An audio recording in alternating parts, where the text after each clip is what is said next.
Welcome to Sailing in the Mediterranean and Beyond podcast. I'm your host. My name is Franz.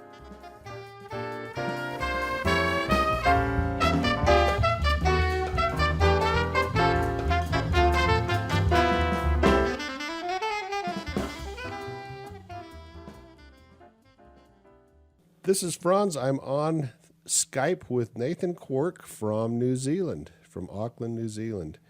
And the most difficult part of setting up this interview was figuring out the time frame, because right now in Salt Lake, it's September 19th, and it's 4:36 p.m.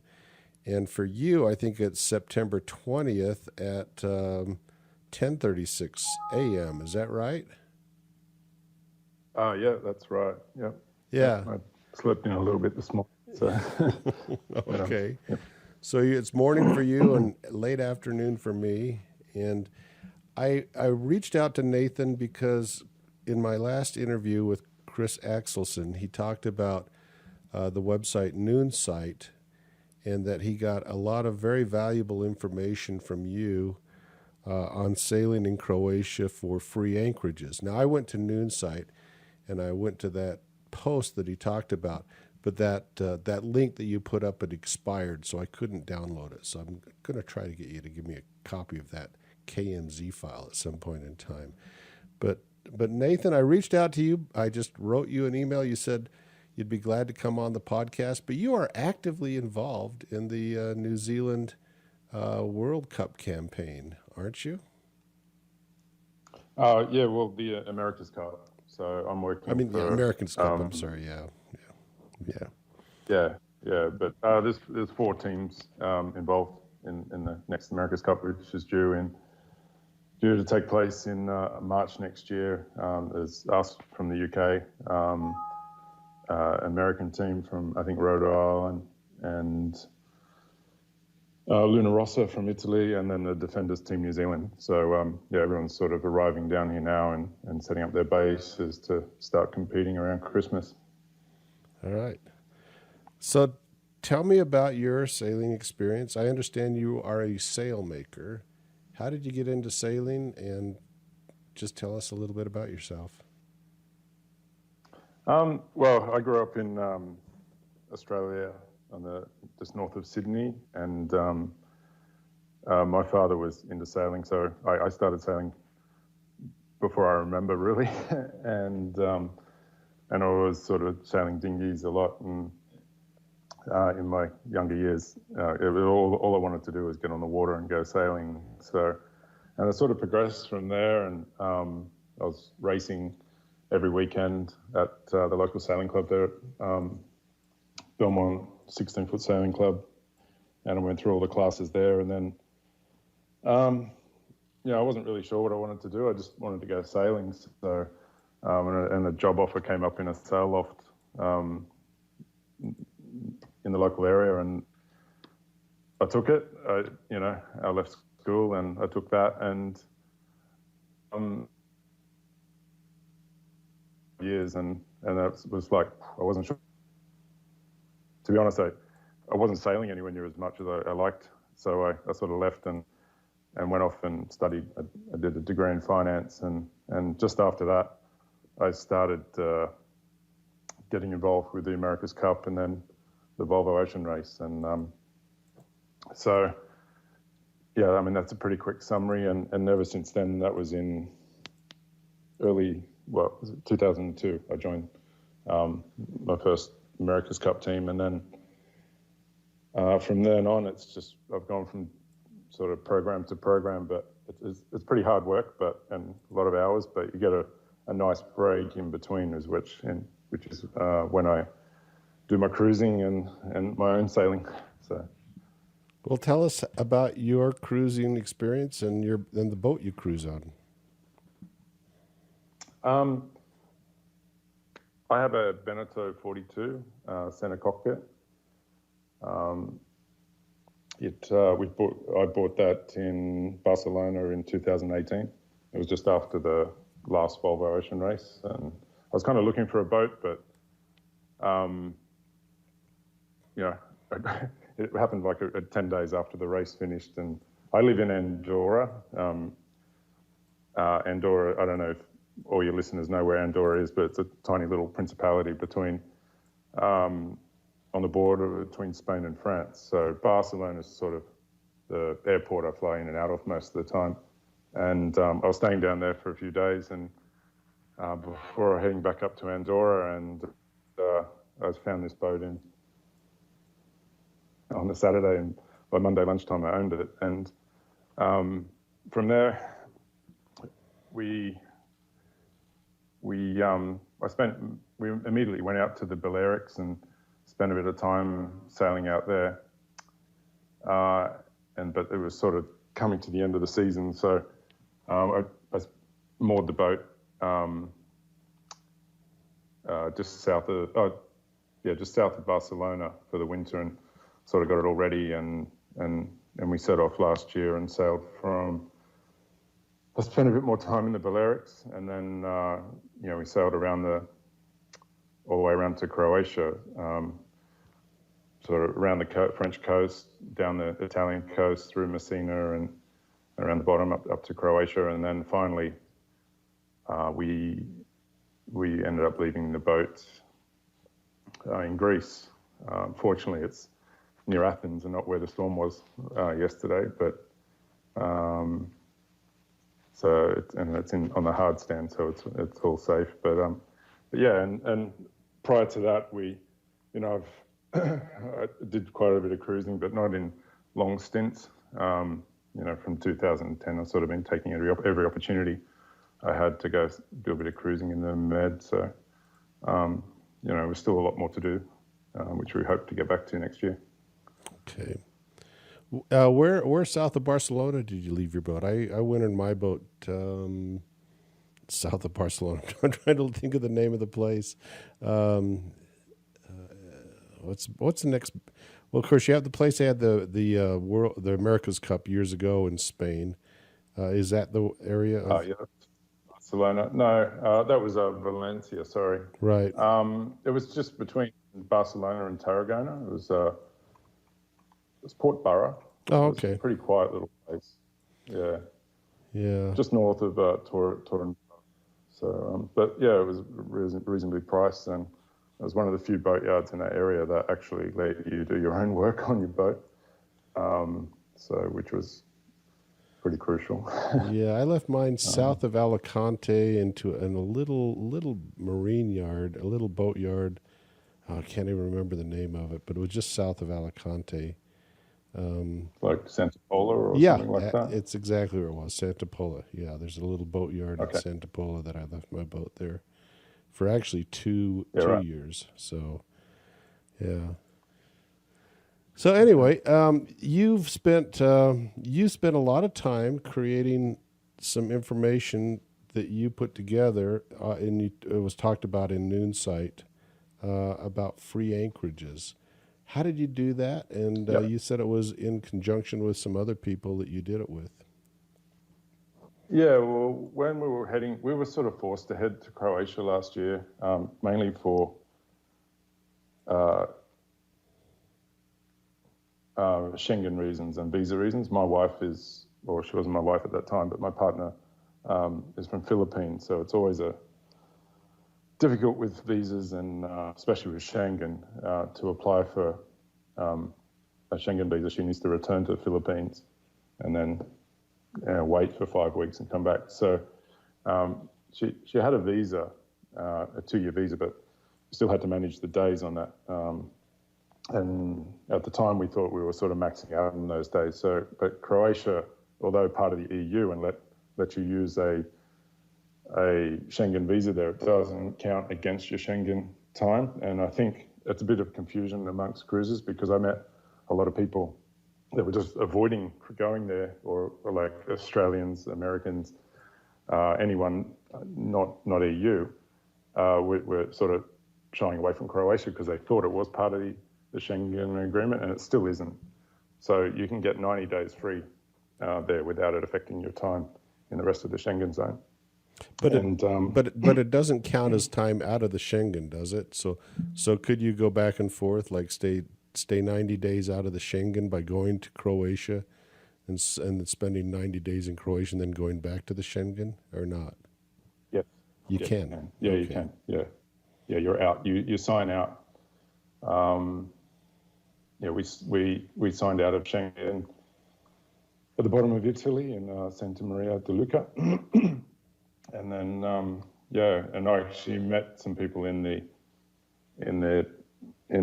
harbour master's office that were saying they were going to Albania. They wanted to go to Croatia, but they said, "Oh, it's Schengen." And at the last minute, I've gone, "Oh no, what are we going to do?" And then I checked again, and they still weren't. So, and it all worked out. But we were apprehensive about going to Croatia, just basically because everything I'd read, it was like you just can't drop your anchor anywhere, and I was like, "Wow, this is going to cost a fortune." And not only that, it was sort of, I think 2017 sounded like the year where the cruising tax really, really spiked up.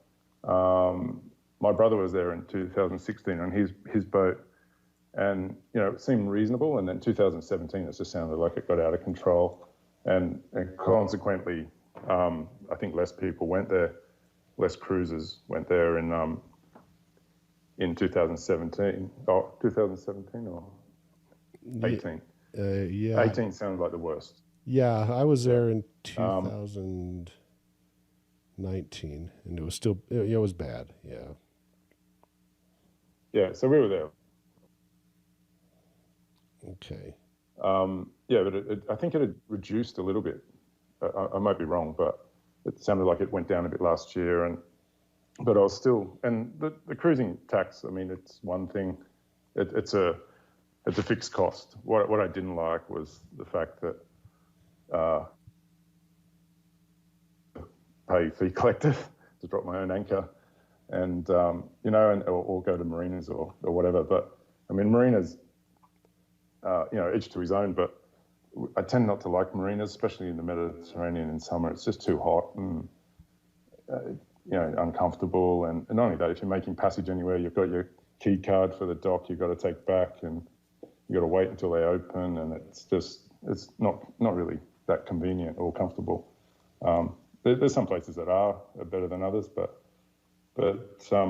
anyway, when we were sort of sailing around the bottom of Italy, I was doing some research, some late research, I guess, and I, more or less like your guest the other week, just stumbled across someone had this file, and their names were Chris and Sue Jones, if they're listening. It's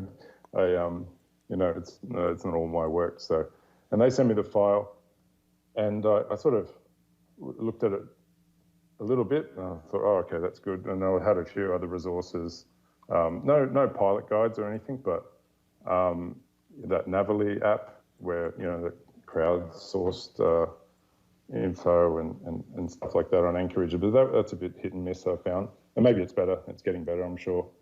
But as we sort of started going, as we arrived in Croatia, we went to Cavtat to check in, which I don't know. I would probably never do that again. Well, you have to. That's the closest. The that's the requirement. If you go into Dubrovnik, they'll say you didn't go to the nearest check-in point. So yeah, you're supposed to check into Sovtat or Kovtat or however you want to say it. Yeah. Well, that's what I read too, and maybe it is the case. I think if you're coming up from Montenegro and up from Greece, that way that's probably a valid point. But we were sailing across from Italy, so I think we might have got away with going into Dubrovnik. But it sounds like you need to stay outside of all the islands. You can't sort of stop anywhere. And and coming from Italy, we checked out 2 days before we left because the weather and we went ashore and no one really cared. So it's quite a different. No, the Italians. I love the Italians. They could care less about most of the bureaucracy. Yeah, yeah, exactly. Why did which is great. I have cleared in and out of Sovtat or Kovtat or however you want to pronounce it many times, and I've never had really any problems. What didn't you like about it? I guess we were tired there, and we'd been sailing it took us a bit to sail across, and it was hot, and I was just I I was just apprehensive about the whole Croatia experience with everything I'd read, and I knew there was there was someone on the dock that was wanted to grab my lines and and start charging me money from the first time I stepped on Croatian soil, and I was like, well, I was kind of ready. I was ready for it, and so we sort of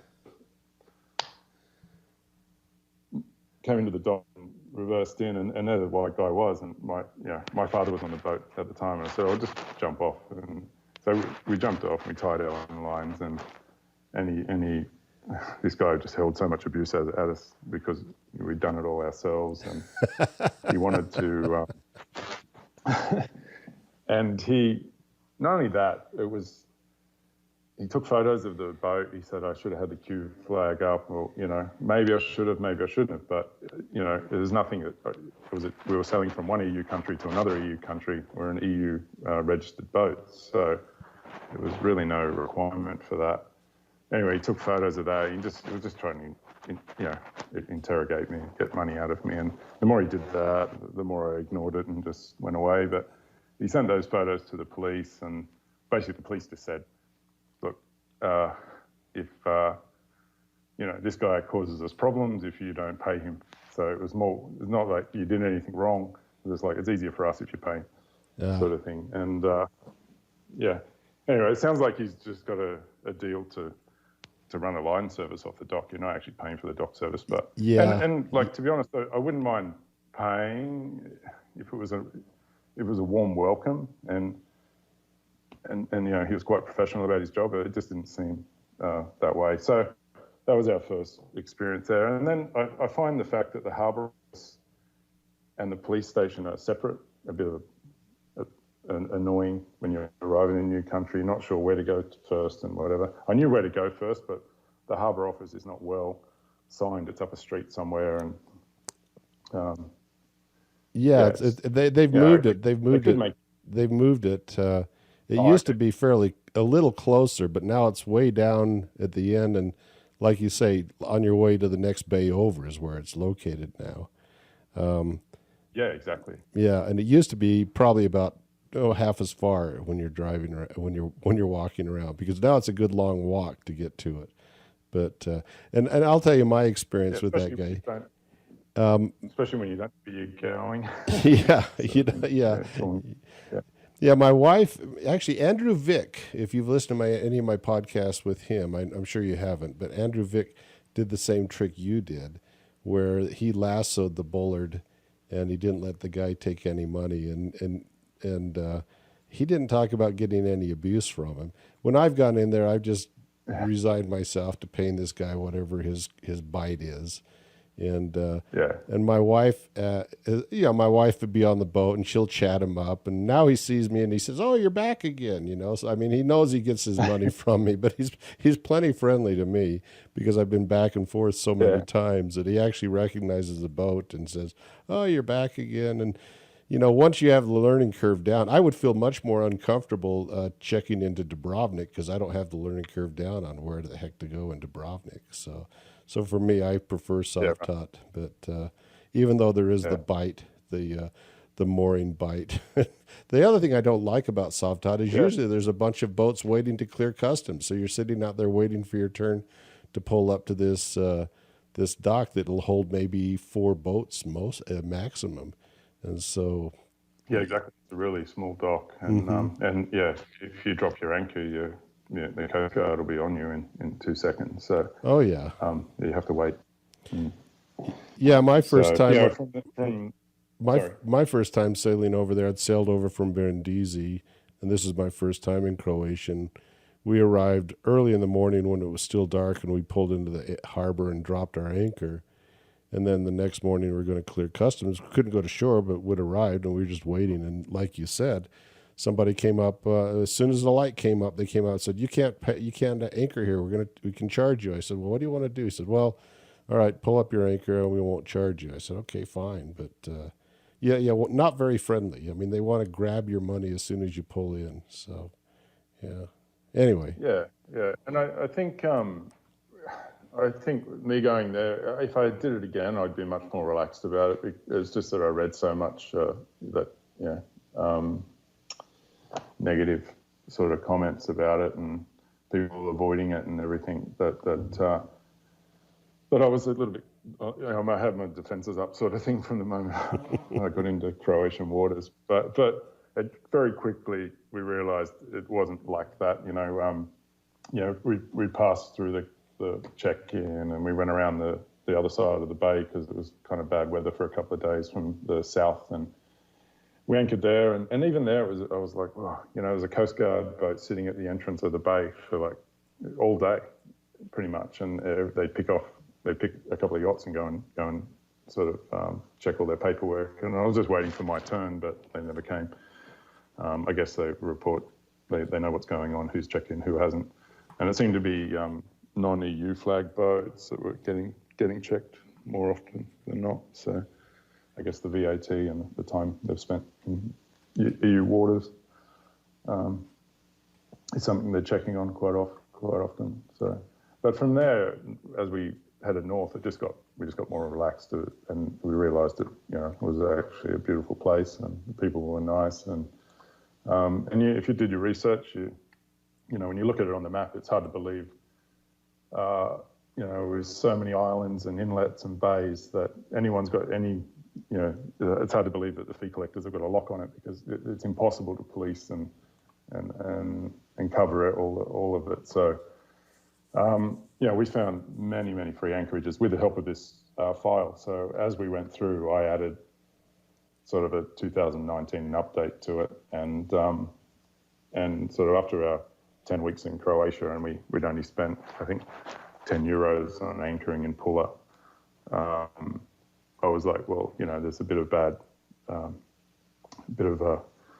bad information around about Croatia, and it was striking that there wasn't that many private cruising yachts there. It's more of a charter boat. There's a lot of charter boats, but really, you did see private yachts, but nowhere near as many as sort of in Greece or and nowhere near as many as you'd expect to see in such a beautiful place. But so I just thought, it helped me so much, that file, that I sort of updated it and trying to make it more available. Well, send it to me. If you can send it to me, I'll put it on our website so people can access it, because I try to put as many resources on the website as possible. And like I say, I went and tried to download it from Noonsite, and I couldn't get it to work, because apparently it only worked for a period of time, and then it had expired. So I just put I didn't want too many people sort of getting into my OneDrive. I just wanted to be able to be sure it was. But I have no problem putting it back up there, and I will do again. Okay. Yeah, because like I say, Chris really raved about the information you gave out in that, and he really enjoyed it. Now, I found plenty of, summer before last, because I couldn't go out this last summer, but the summer before, I sailed all the way up Croatia from Dubrovnik to Italy, and only when I went into marinas did I end up paying for anchorages. I could always find places that I did not have to pay to anchor. And sometimes they were right next to mooring fields. I just had to get outside the mooring fields. And one time a guy came up that had the concession for the mooring field, and I said, well, where can I anchor for free? And he said, well, just stay beyond that line and you're fine. I said, okay. Not line, but that point there. Just go on beyond that point, and you're fine. But it wasn't cheap to go into the mooring places. It was like €40 to go pick up a mooring in these places. Ridiculously expensive. It's crazy. Yeah, for no services. And even the marinas. And the marinas. The marinas are super expensive too, I find there. Yeah, well, let's talk about considering they're all.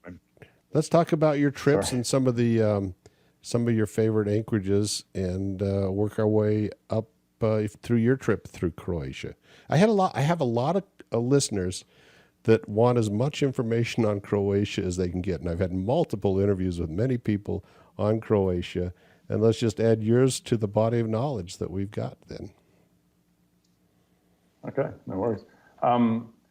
So we headed north from Cavtat. My pronunciation on Croatian towns and bays and islands will be completely rubbish. So you will need the file. But we went up. Yeah, we grabbed some fuel around Dubrovnik and in the marina up the river under the bridge. Yeah, that's the ACI marina there. Yep. Mm-hmm. Yeah, exactly. Yeah, and sort of refueled there, got some water, and then we didn't stop at Dubrovnik. Then it was sort of late July, and all I could see was thousands of people walking around the wall. So I thought no, and it was really hot. So we said, oh, we'll see that on the way back. Yeah, and then we just sort of started heading north, and I'd been there in 2014. I knew of one little anchorage, Sipansky Luka. It's what's the island name? It's on my. That was one anchorage we really, really enjoyed, and it's really quiet, nice little village. It's quite close to Dubrovnik, but is this the one on the south end of the island, Sudurad? No, it's not, I think it's Sipan is the island. Oh, Sipan. Okay. Yeah. Sipansky Luka is the name of a town. Sipanska Luka is the name of a town on that island, right? Yeah, exactly. So you can anchor. It's beautiful in there. I mean, it's really calm, and it's a nice little village, and not really overrun. But now, nice when I was there, you had to pay. Did you not have to pay when you went there? No, didn't pay. It was the first question I asked a bunch of yachts as I motored past. Are you paying? So really? They said, no, it's fine. Yeah, and that was. I hope we're talking about the same place. It's a little walk. Most bays in Croatia, there's a little walk around, but there's a little beach bar you can walk to on a spit. A bit. Okay, I'm looking at the actual town at Spanska Luka. So what's the name of the town? Yeah, that's the town. That's the town at the northwest side of the island. The next island down would be Lopud, Lopud, and yeah, that's right. Yep. Right. Okay. Yeah. So that little village did not charge you, because I've been in and out of that village, and I've never stayed there because I assumed they were going to charge me. So no, there's some mooring pools right down in the bottom of the bay where it's and I think it's a bit of a sunsail base too. There was a sunsail town, I think. You get charged on the moorings, of course, but anchoring on the southern side of the bay, all the way up to sort of where there's a bit of a swimming pool and water polo and beach bar thing, quite a way up. But anywhere along the south side of the bay, you can anchor. Okay, I'm looking at that, and even when we came back. Okay, I've got Google Earth open, and I'm looking at it, and I just put a marker on because I'm recording this. But there is a water polo area there, and there's this little key that kicks out from the shore, and it's really narrow there between one side and the other side of this peninsula. Is that what we're talking about then? Yeah, exactly. Yeah, and holding's reasonable, and it's just a nice place. Good sunsets, and it's really quiet and calm. So we enjoyed it there. We stopped back there for a couple of days when we're heading south too. So we were on a bit of a rush in the beginning because we had to get to Split. We had some flights booked out of Split to Sweden, and so we were on a bit of a charge early on. From there, we went.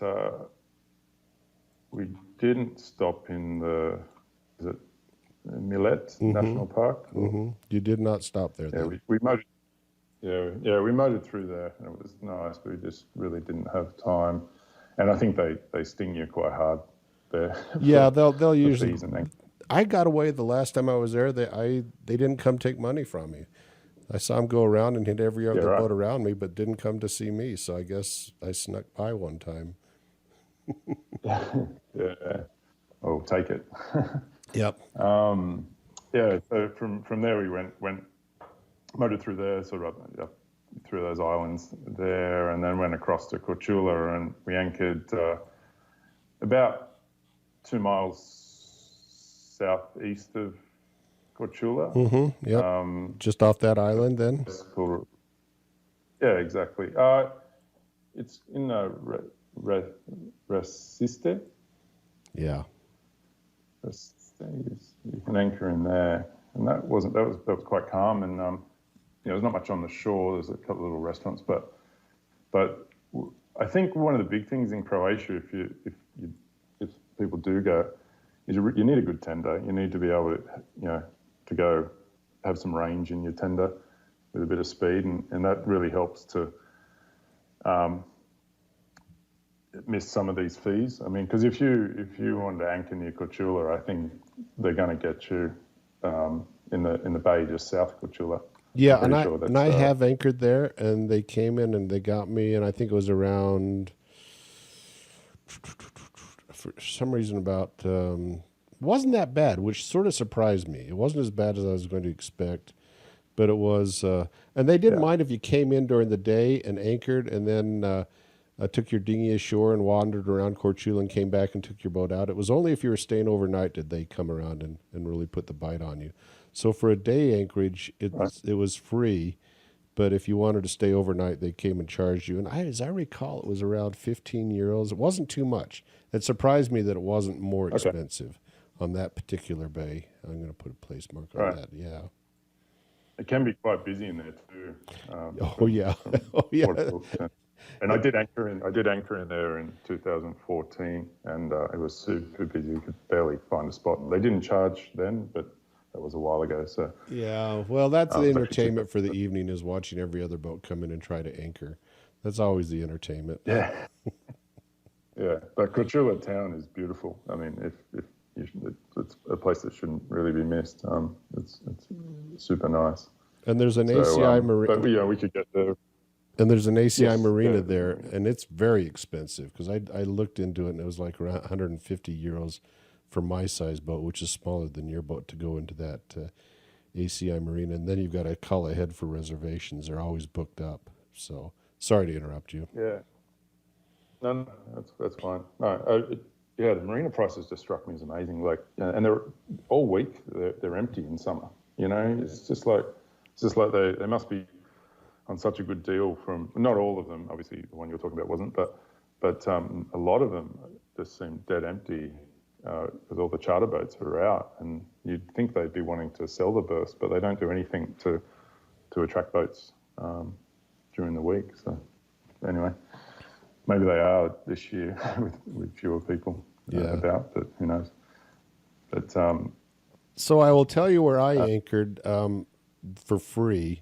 Of course, I've anchored where you talked about for free as well, and I like that. And I walked around that island. There's a lot of small deer on that island, but not much else, like you say. But a lot of boats were anchored in that area, just off that little island.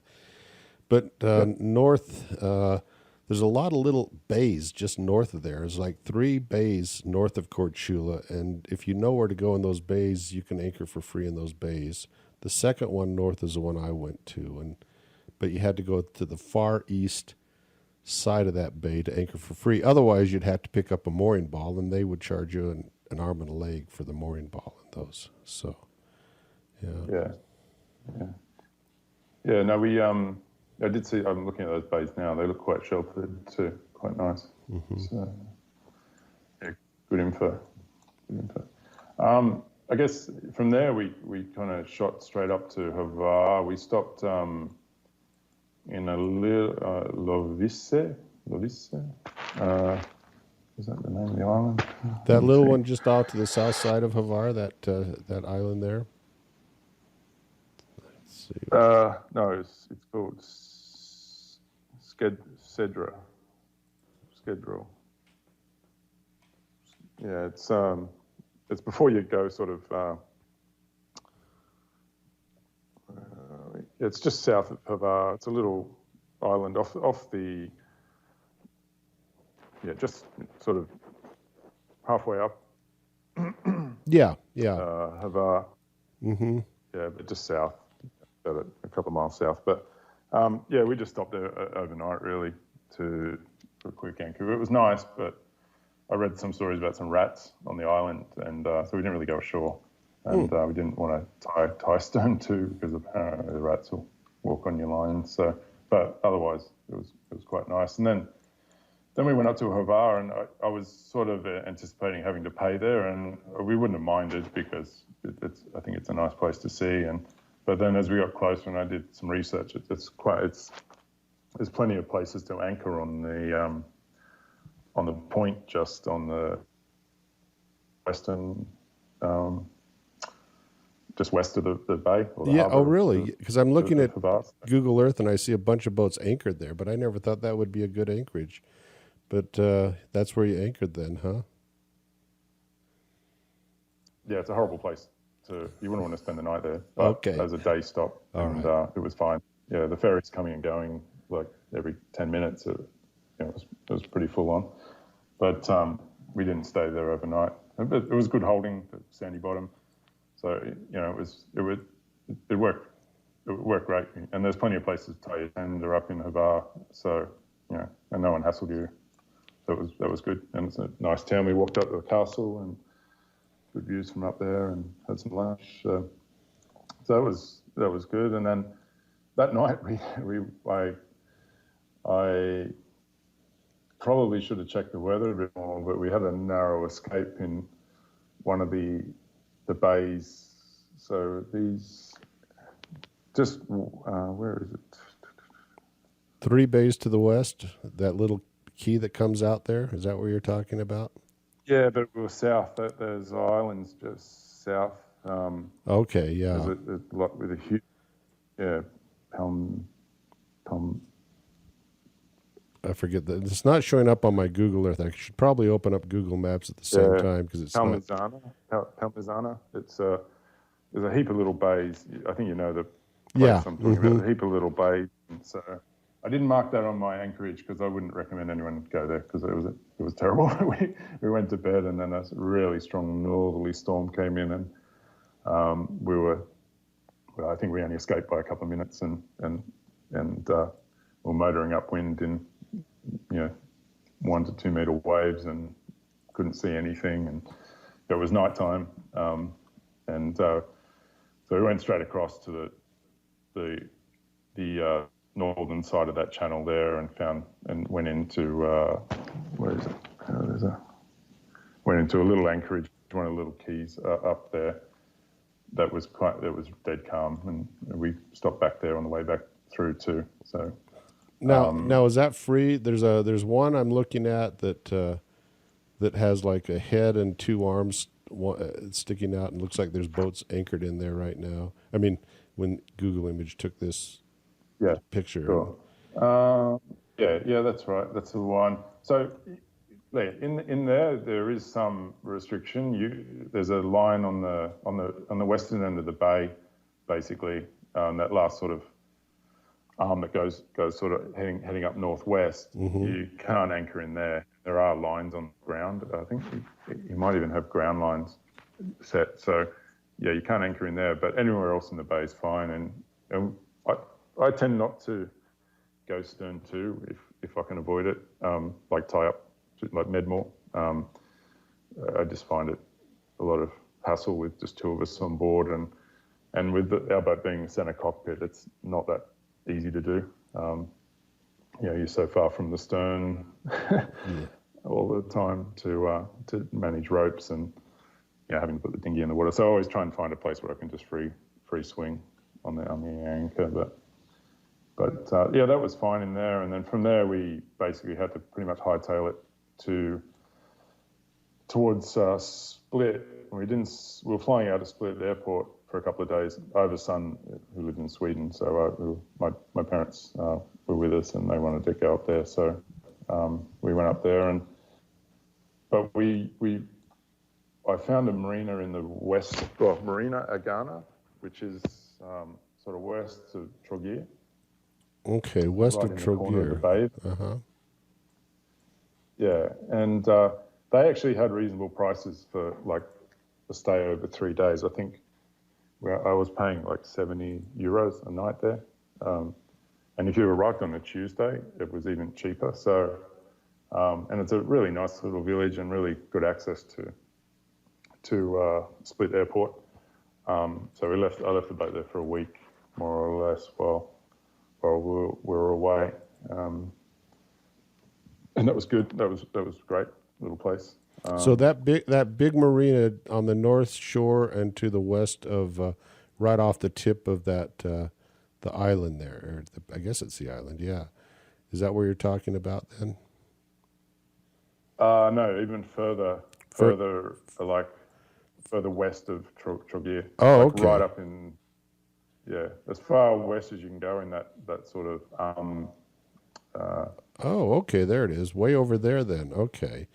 Yeah, Marina Agana. Yeah, so that was a good spot actually. That was kind of really nice, and affordable too. If you had to leave your boat, and I shopped around a bit because mean, you're not on your boat, you're just parking it, so there's no need to pay more than you have to. So, yeah, it looks like they have hard standing area there too as well. Yes, there was yeah, exactly. No, it was really good. Plenty of depth and really calm too. I doubt any sea state would ever get in there. So, yeah, it looks like I've never been there. But it looks like a good place, especially if you're going to fly out. And so if it was reasonably priced, if you got it, when you went there, then probably until the charter companies take over. So. Yeah, you could only stay there for the weekdays. So from Sunday till Saturday morning or Friday night. So, which suited us okay. They were going to kick us out if we stayed any longer. And then, yeah, we went away and we returned back to the boat. And then we sort of slowly went around that, I don't know what area you call it, but mainland and all those inlets just sort of west and south and west of there around to Primosten. Yeah, we stopped. We spent a night. We probably spent like 10 days sailing around there and just looking at going into various villages and yeah, it was all again very nice. Primosten's really nice, but again, like you still every time you approach a something nice to see in like a nice village in Croatia, you have to sort of do your research on where to anchor, and Primosten was another case like that. But you anchor in the opposite side of the bay, and it's totally free. You can see the boat from the island when you're having lunch. So it's all completely safe, and it's a nice, another one of these sort of Croatian villages built on a hill on a spit, and super nice. I'm looking at that, and so it looks like you can anchor in that bay then for free. Is that right then? Yeah, on the eastern side of the bay. On the eastern side of the bay. So, yeah, on the eastern side of that peninsula that comes out with the town then. And then there's another place even farther to the east. Is that there's a little dog leg up there farther to the east. Is that one free as well? Yeah, so that's where we anchored even further east than that on the sandy area up against the eastern shore.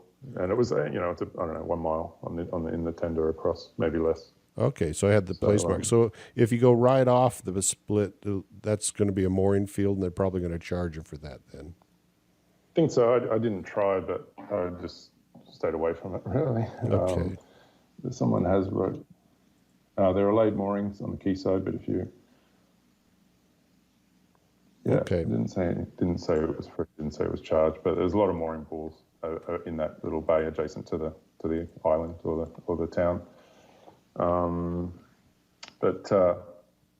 Yeah, we just stopped there for lunch, I think, and then we sort of carried around, and then we started sort of making way towards the Kirka River. Šibenik or Šibenik, yep. Yeah, Šibenik, and I think we went straight up.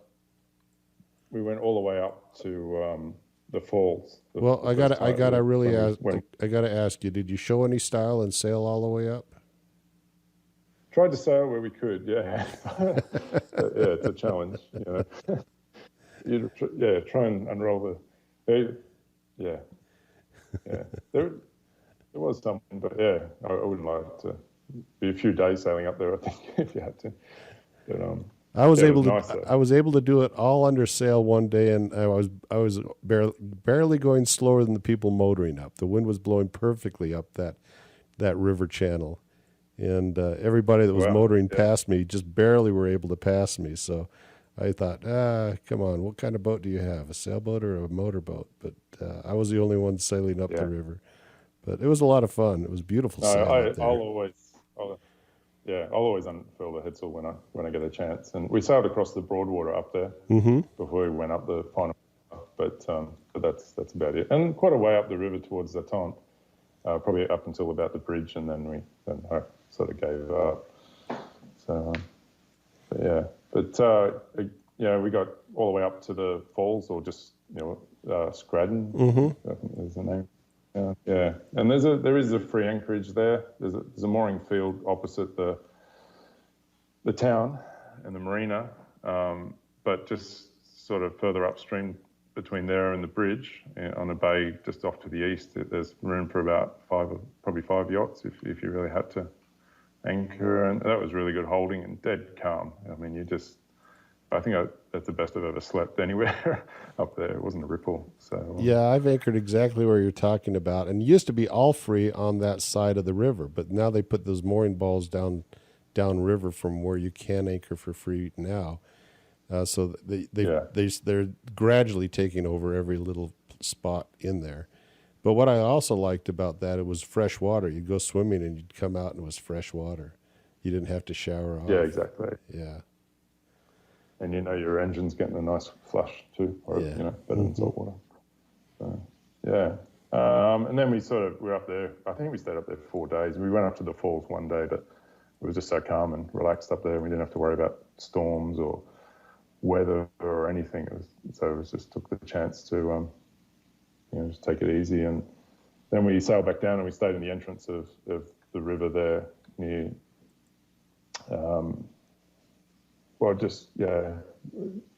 near where the fort is. And I think your guest last week was talking about anchoring on the southern side of the river there at the entrance, but we were on the northern side for four nights, and we sort of went between there and Sibernik, or daily, and in the tender. It's a bit of a slog, but it's the easiest. It was the closest anchorage we could get, and I guess it was 10 minutes in the tender. So, but it was fine. Dead calm again. So you're talking about coming back down from Šibenik then? Yeah, and almost out into the Adriatic again, right at the entrance there. Yeah. Oh yeah. There's a couple places to anchor there. At that little fortress right there, as you come into that passage to go into Šibenik.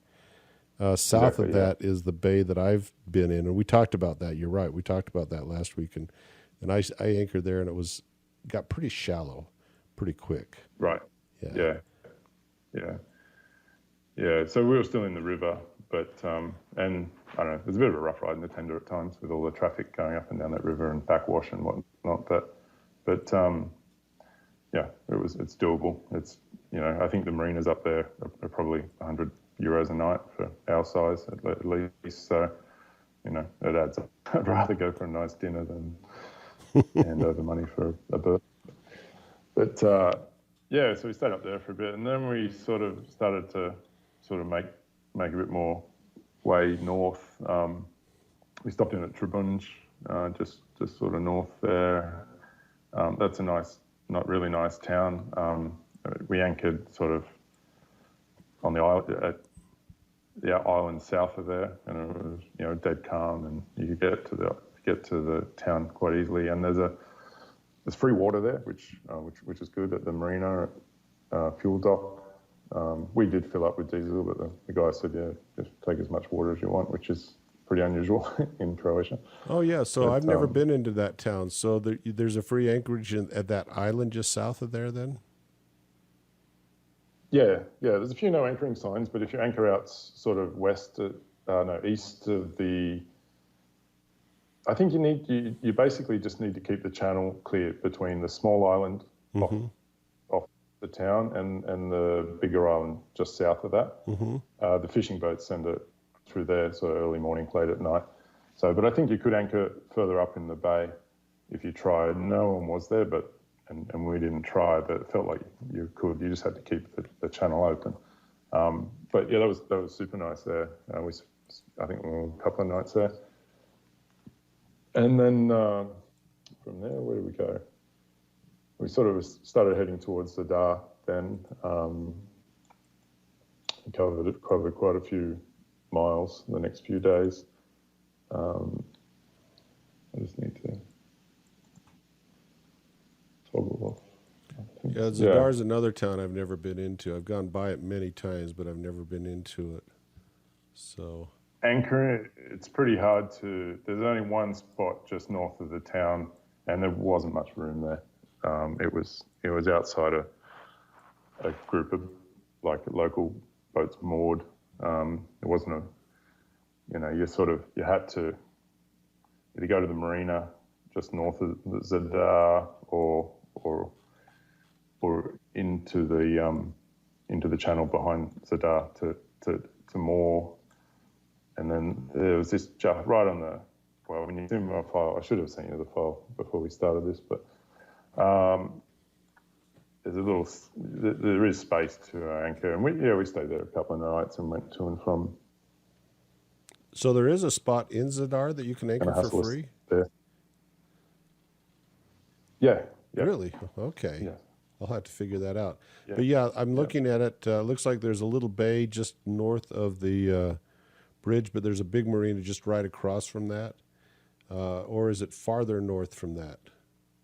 So, between the big marina across the bay and Zadar. Okay. So you're only sort of 2 minutes by tender.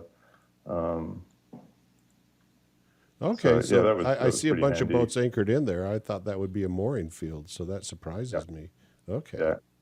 Yeah, the Google Earth, there's a lot more boats moored there than what Google Earth shows now.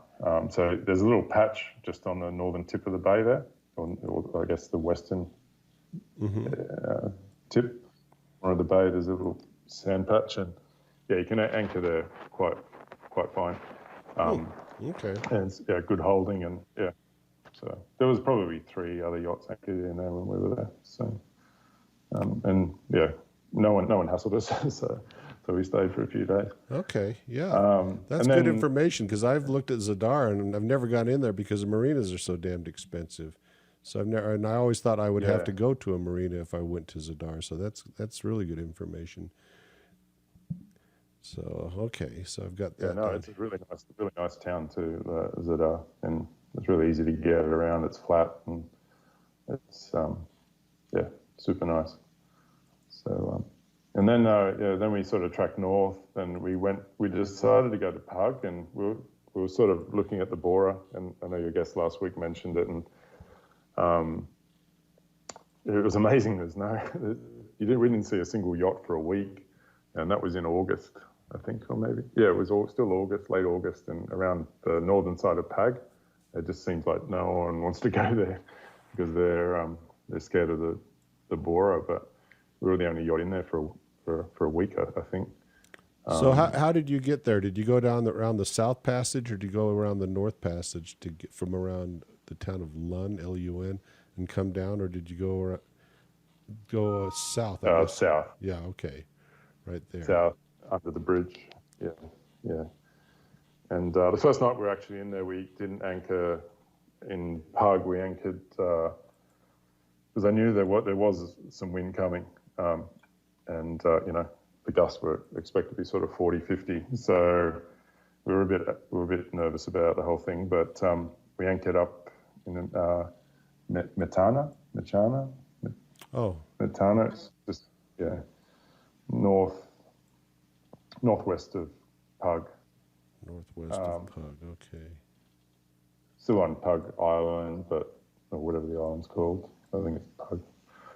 Yeah, and so we anchored in there, and then the weather was supposed to come, was expected or or early morning, and I knew where it was coming from, and there was nothing downwind of us, so I was like, well, when it comes, it comes. If we slip, we slip, and we did pretty quickly. But the bore is blowing you offshore at that point in time, right? Yeah, exactly. Yeah, it was offshore, straight down that valley, and in hindsight, it wasn't the greatest place to anchor, but there was nothing downwind of us that was going to cause us any problems. So I just took the risk, and I guess saw probably 40, maybe 50 knots at times, and I don't think the bottom was great holding there, so we slipped pretty quickly. But then we just went around the corner and sort of tied up under the trees there and just sort of stayed on the boat all day and finished it. And it was fine. I wouldn't have wanted any more wind. You see some footage of a proper borer, and you don't want to be anywhere near that. So when you say you went around you went around the corner, is that to the south where there's a little bit of a forest there? Is that what you're talking about? Yeah, just literally around the corner of the bay, and there's the forest. I figured like anywhere where there's trees on Pag, it's probably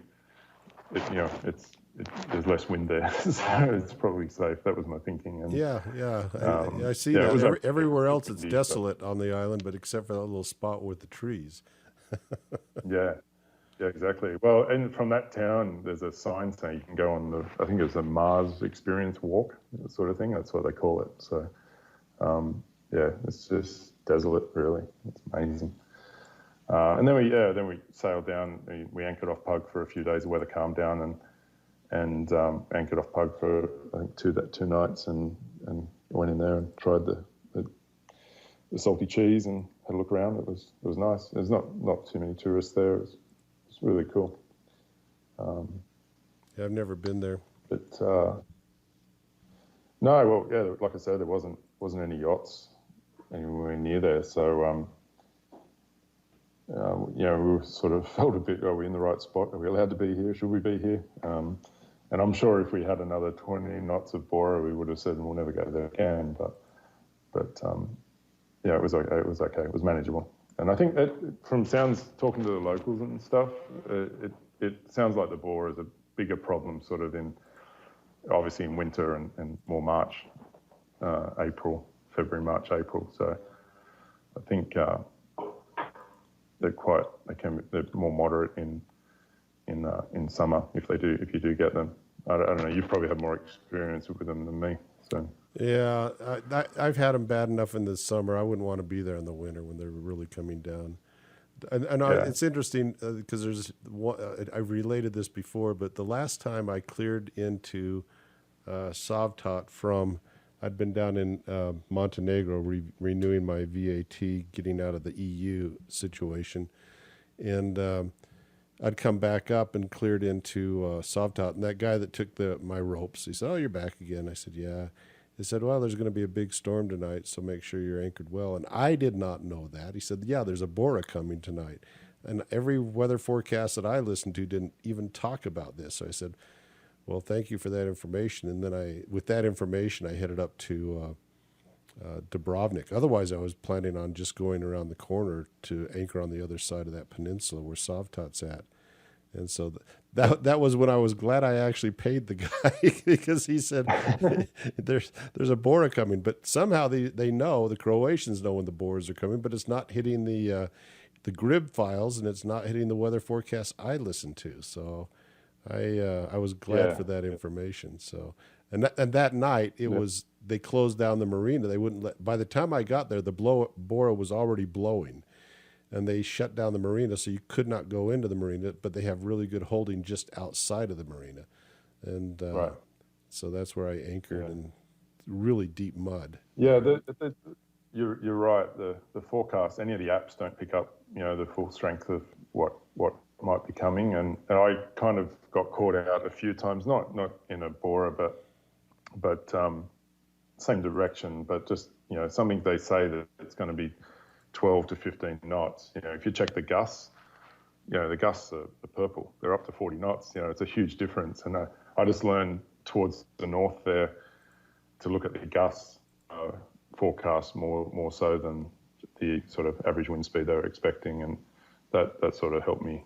A few times I poked my nose out with everything, all the sails up, and I'm like, oh, I got too much up here, and it's 30 knots, and nothing was forecast to be anything like that. The forecast was sort of 12 to 15, or maybe 18 tops, but then all of a sudden you're in 40 knots or 30 knots, and you got heaps on, and watch the gusts in Croatia for sure. All right. Nathan, we've been talking about an hour right now. I'm going to stop this interview right here, and we're going to come back and continue on. So hold on just a second, okay?